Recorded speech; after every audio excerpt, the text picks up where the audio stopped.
«Грозный Сити-2» – это не художественный фильм. Так называется долгожданный проект, о котором заговорили сразу после открытия первого комплекса высотных зданий в республике. Культурно-деловой центр, сердце Чечни и «Грозный Сити-1» – это будто бы реальные съемки, сделанные в центре столицы. Незнакомо лишь это здание. Это и есть самый масштабный проект в истории Грозного.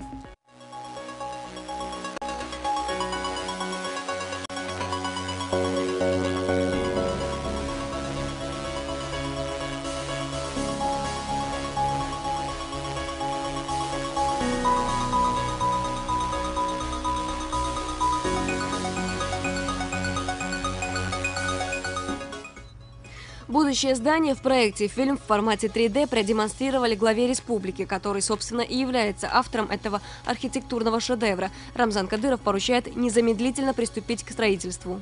Предусмотреть, чтобы не возить туда все материалы, здесь поставить завод, там, фабрику. Этот я очень хотел поговорить с Исой. У меня... Дополнительно такая легкая конструкция, материал физический, да. И за последующим, да, сказать, уже последующим, не только сегодня необходимо, но последующим тоже будет. Нужны такие там.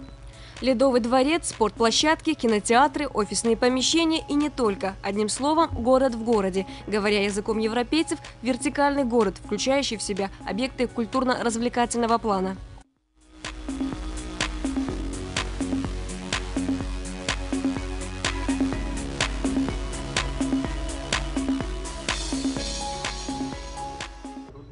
Посмотрев видео, глава республики внес небольшие коррективы. Рамзан Кадыров высказал пожелание. Конструкция должна напоминать башню не только по форме, но и поверхности фасада.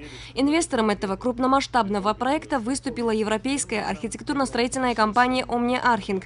«Грозный Сити-2» не единственный проект, реализуемый ими в Грозном. «Omnia Arching» отвечает и за облик дома приемов.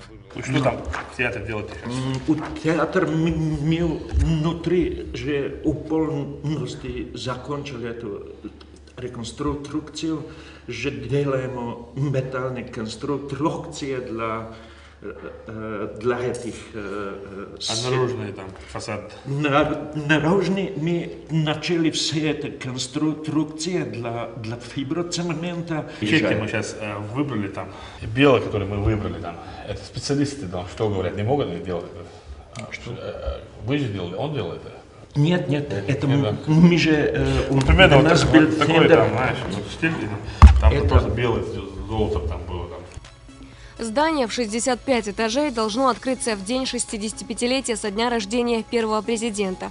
Этот проект, можно сказать, копия Вайнахской башни, которая чаще была боевой, однако новая станет своего рода олицетворением мира. Милана Малаева, Заур Магомадов. Новости.